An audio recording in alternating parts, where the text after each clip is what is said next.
खऱ्या अर्थानं माता नर्मदेची परिक्रमा इथं जर कोणी अगोदर केलेलं एखादी व्यक्ती असेल तर त्याचं अधिक महत्त्व त्या व्यक्तीला कळेल. मला मी आपल्याला वेगळ्या अर्थानं बोलत नाही, पण समुद्राचं वर्णन कसंही केलं तरी ते त्याला पटणारे ज्यानं एकदा तरी समुद्र पाहिलाय.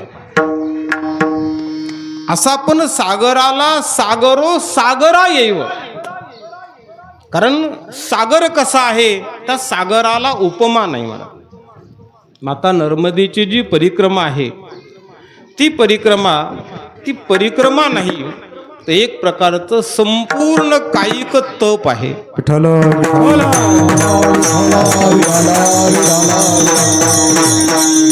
तुम्ही आमच्याकडे जर पाहिलं तर हे दाढी वाढवणं, नख वाढलेले, हे वाढवायचं नाही महाराज. याचा फक्त अर्थ एकच करायचा आहे की देहाकडं पाहायचं नाही, देवाकडं पाहायचं.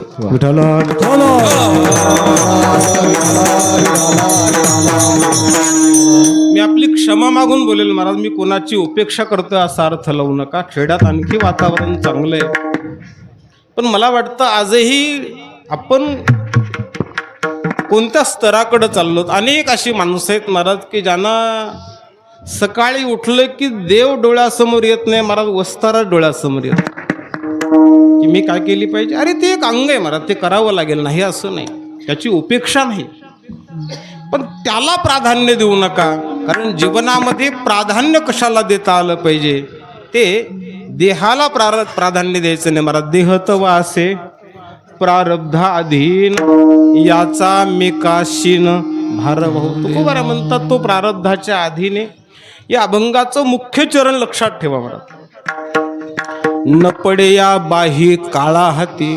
महाराज म्हणतात साधना तुम्हाला काय देते, तर साधना तुम्हाला काळाच्या हातात पडू देत नाही. कोणत्या काळाच्या? तुम्ही म्हणाल काळ तर प्रत्येकाला घेऊन जातो.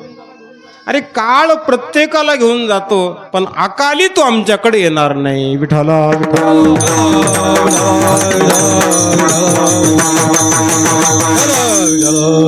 काय करेल मी माझ्या जीवनात?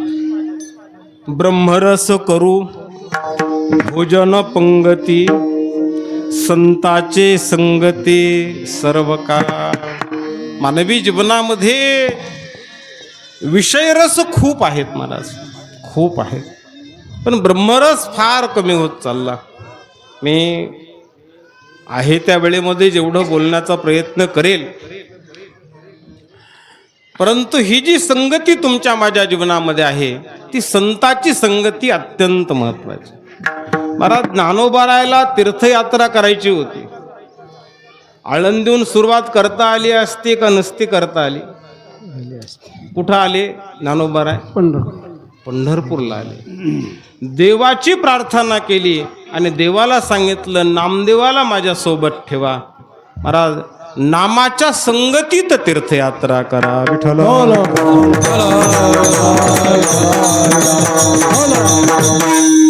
तुका म्हणे पोट धालीची न धाय.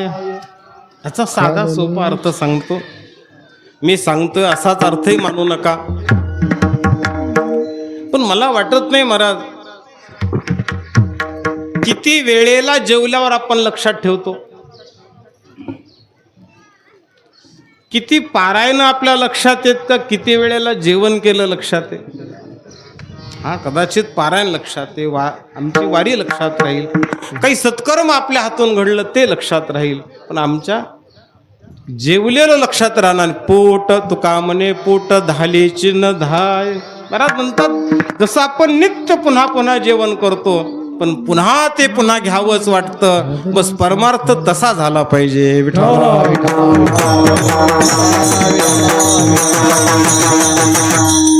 हा अभंगाचा सरळ अर्थ आपल्या पुढे मांडला.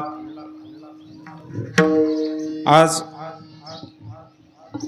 6 डिसेंबर 2025 या दिवशी आम्ही राजपिंपरीतून निरोप घेतला आणि मला वाटतं परत 6 मार्च 2026 या दिवशी आपल्या सगळ्यांच्या आशीर्वादानं, स्नेहानं, संत महंताच्या आशीर्वादानं, प्रत्येकाच्या आईवडिलांच्या पुण्याईनं, सद्गुरूच्या पुण्याईनं अत्यंत सुखरूप या ठिकाणी पोहोचून तुमच्या सगळ्यांचं दर्शन झालं.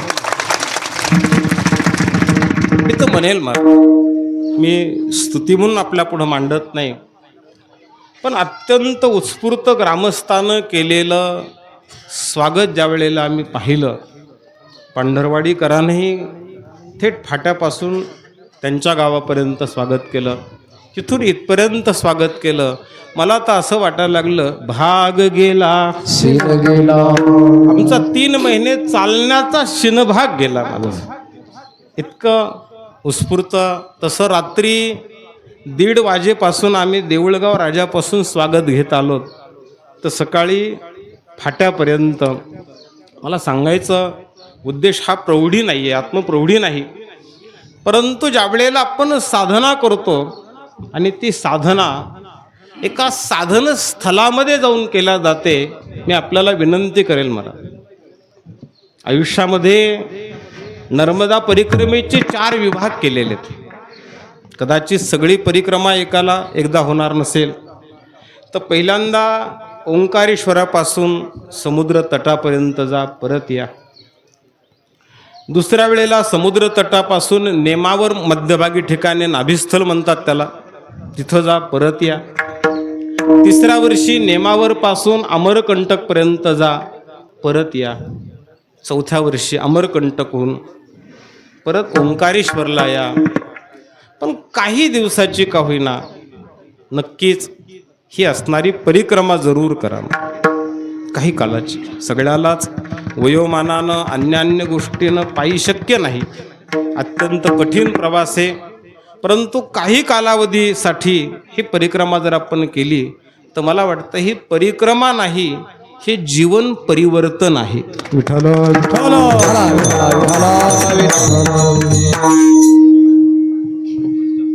असणारी मंडळी होती. तुमचे बळीदादा, अंकुभाऊ, सर्जेराव काका, बबनराव टकले, बदामराव पानखडे, अंकुशराव गरड, ऋषिकेश ढोकळे, टोपाबा, भाऊसाहेब लिंगशे, नारायण टकले, बंडू डिंगरे, सर्जेराव काका, आणखी कोण राहिले का एखादं अनावधानानं कोणी राहील, ही सगळी मंडळी महाराज. आणि अत्यंत आनंदामध्ये ही यात्रा पार पडली. तुम्ही त्यांचं जीवन पहा. काय होतं, आपण अलीकडच्या काळामध्ये लोकाचा विषयी संसार पाहतो का विवेकी संसार पाहतो? विषयी संसार. आपण विषयाचा संसार पाहायला लागलो. त्याच्याकडं कशी गाडी, माझ्याकडं कशी नाही, त्याचं कसं घर आहे, माझं सुद्धा. हे चूक नाही. स्पर्धेचा काल आहे, त्या पद्धतीनं आपल्या अपेक्षा असणं ह्या कराव्यात आहे. कारण कोणाच्या तरी प्रेरणेतून काही गोष्टी जरूर करता येतात, त्या करू नका असं नाही. परंतु मला वाटतं तुम्ही जर नर्मदेच्या काठानं गेलात तर त्या संपूर्ण परिसरामध्ये कुठेही गॅस नाही. आजही गरीब असेल श्रीमंत असेल, प्रत्येकाच्या घरामध्ये गायीच्या गोवऱ्यावरच स्वयंपाक केला जातो. प्रत्येकाच्या. माता भगिनीला विनंती आहे, त्यांच्याकडं कुठेही कोणत्याही स्वयंपाकात कांदा लसूण टाकला जात नाही, कोणत्याही भाजीला मसाला नाही, कोणत्याही भाजीला शेंगदाणा नाही, कोणत्याही चपातीला कोणत्याही प्रकारचं तेल नाही. संपूर्ण 3 महिने. मला तर वाटतं आमची परिक्रमा झाली आणि आम्हाला सर्दीही झाली नाही, त्याचं फक्त तेच कारण आहे. आणि हे काय आपल्यासाठी म्हणून नाही महाराज, प्रत्येकाचा आहार साधा आहे, प्रत्येकाचा आहार साधा. इतके सात्विक विचार आहे, तितकी साधना आहे की ह्या सगळ्या गोष्टी जर त्यांच्याकडे आपण पाहिल्या ना, मी तर एक माझं मत म्हणून मांडेल महाराज, सध्या चौकड कलियुग आहे, पण जेवढा परिक्रमेचा मार्ग आहे तिथं अजूनही कलियुग नाहीये.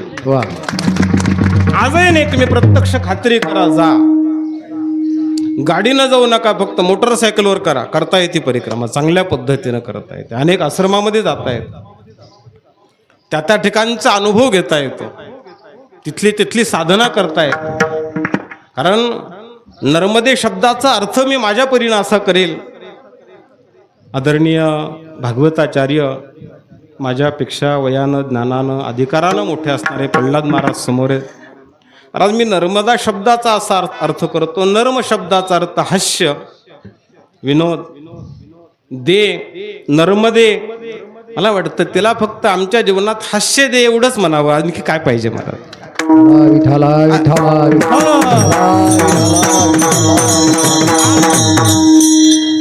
तुमच्या माझ्या जीवनातलं हास्य संपलं महाराज, अनेक कारणानं संपलं, अनेक कारणानं.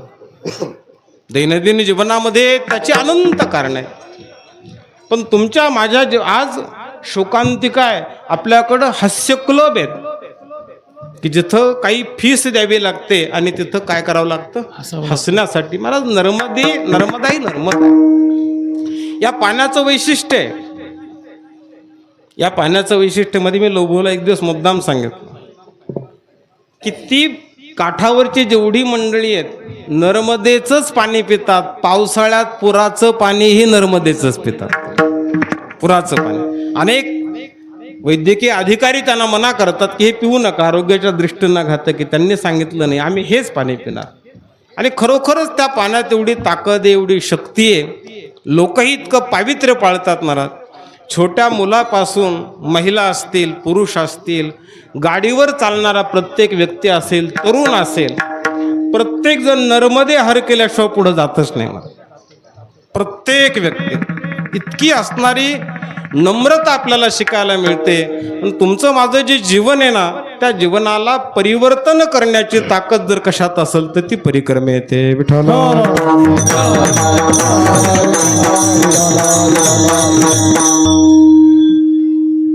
तुका म्हणे आम्हा एकांताचा वास, ब्रह्मे ब्रह्मरस सेऊ सदा. एकांत शब्दाचा अर्थ कुठंतरी एका ठिकाणी बसणं असा नाही महाराज. कारण एकांत शब्दाचा अर्थ एवढाच आपल्याला करता येईल की कर्म म्हणून, प्रारब्ध म्हणून प्रपंच करावाच लागतो. अनुकूल असेल, अनुकूल नसेल, प्रपंच करावाच लागतो. पण प्रयत्नपूर्वक ज्या वेळेला तुम्ही काही काल एकांतात जाल, प्रत्येकाला परिक्रमाच करा असं मी म्हणत नाही, पण नित्य आपल्या जीवनामध्ये काही काल एकांतासाठी द्या महाराज, काही काल एकांतासाठी द्या. कारण आयुष्यामध्ये तुमचं माझं जे आयुष्य आहे ते तुम्ही भौतिक वस्तूमध्ये जे काही कमवणार आहात ना, ते सगळे वाटून घेणार आहेत ना. आपल्याकडं रामायणाची प्रसिद्ध कथा आहे. यावर्षी परत अधिक महिना आलेला आहे, रामकथाही होईल आपली.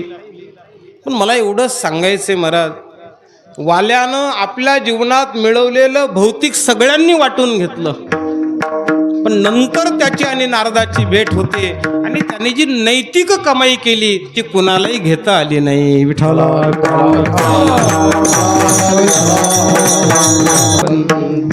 ज्ञानोबारांनी एवढा मोठा ग्रंथ लिहिला आणि पसायदाराच्या अगोदरची ओळ, तुमचे धर्म कीर्तन केले ते सकळ सिद्धी नेले, एथ माझे जीव उरले पायी कप. ज्ञानोबा म्हणतात माझ्या जीवनात काही नाही, फक्त गुरुची सेवा माझ्या हातून घडली, निवृत्तीनाथाची संगती झाली, त्यांची कृपा माझ्यावर झाली आणि त्याचा परिणाम स्वरूप माझ्या कोणा ग्रंथ प्रगट झाला. जगद्गुरु तुकोबारा म्हणतात महाराज, बोलिले लेकरू वेडी वाकुडी उत्तरे, करा क्षमा अपराध. यातून एकच लक्षात येतं महाराज की संताकडं दिल्यानंतर संताच्या ठिकाणी विनयता आहे महाराज, विनयता आहे.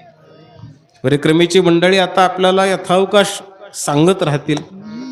मी तुम्हाला सांगेल, दोन्ही प्रकारचे वर्ग पाहिले महाराज.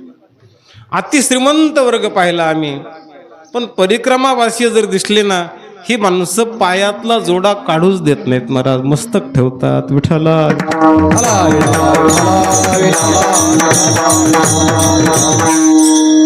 एखाद्या छोट्या मुलीला खूप मानलं जातं महाराज. माझी आपल्याला विनंती आहे महाराज, आम्हाला संतांनी उपदेश केला, पराव्या नारी माऊली समान. महाराज नर्मदेच्या परिसरामध्ये स्त्रीचा एवढा सन्मान केला जातो महाराज, एवढा सन्मान केला जातो. भारतात तेवढा सन्मान स्त्रीचा कुठंच होत नसेल असं मला वाटतं. इतका सन्मान केला जातो. प्रत्येक असणारा स्त्रीकडे नर्मदा म्हणून पाहिला जातो. आपल्याकडे कितीतरी अनैतिक घटना आपण सामोरं जातो, वर्तमानपत्रात ऐकायला मिळतात. पण इतकं सुंदर आणि शालीन जीवन आहे. प्रत्येकाच्या जीवनामध्ये संयम आहे, सदाचार आहे, कष्ट आहेत. कुठेही आम्हाला, मी तर सारखा या गोष्टीचा अभ्यास करत होतो. आपल्याकडची पुढची पिढी परिक्रमा करणार नाही मला. का? आपल्या पोराला मला वाटतं घरातूनही उचलून आणल्या जाते आणि स्कूल बसमध्ये ठेवले जाते. तो परिक्रमा कशी करेल महाराज? या मंडळीला यथावकाश विचारा. 8-8, 9-9, 10-10 किलोमीटर मुलं आणि मुली पाठीवर दप्तर घेऊन आजही पायी प्रवास करतात. कुठेही स्कूल बस दिसली नाही आम्हाला. कुठं? फक्त गुजरातमध्ये 1-2 ठिकाणी अपवाद, कुठेही नाही. ही सगळी मुलं 8-8, 9-9, 10-10 किलोमीटर रोज पायी प्रवास करतात. मला वाटतं कदाचित त्यांना नोकरी नाही मिळाली तर त्यांचं शरीर तरी मजबूत राहील. विठ्ठला विठ्ठला.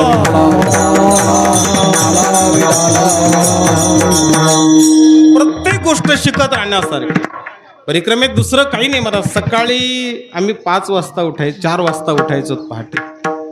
आणि 4 वाजता पहाटे उठून 5ला बरोबर चालायला सुरुवात करायची. 5ला ती संध्याकाळी 6 पर्यंत फक्त चालत राहायचं, फक्त चालत राहायचं. आणि काय होतं कळत नाही महाराज. नर्मदा मातेचं स्नान केलं ना तितकी शक्ती मिळते महाराज. संध्याकाळी काय होत नाही, पुन्हा तितक्याच उमेदीनं माणूस चालतो. आम्ही सुरुवातीला 25 किलोमीटर चाललो, नंतर आम्ही 30-32 चाललो, नंतर आम्ही 40-42 चाललो, नंतर आम्ही शेवटला 50-55 चाललो.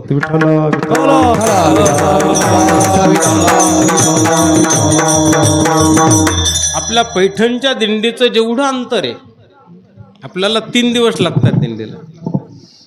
आम्ही आत्ता शेवटचा जो टप्पा आहे तो रोज 50च्या पुढं चाललो, रोज. म्हणजे ही जी शक्ती आहे, हे जे सामर्थ्य आहे त्या नर्मदेच्या परिक्रमेमध्ये आहे. आणि तुकोबाराय म्हणतात, आधी करून तुमची जी काही साधना असेल महाराज, ती साधना करत असताना त्या साधनेला तुका म्हणे होता ठेवा, तो या भावा सापडला, माझ्या वडिलाची मिरासी गावे, तुम्ही चरण तुझी सेवा साधावा, तुझी चरण सेवा साधावा.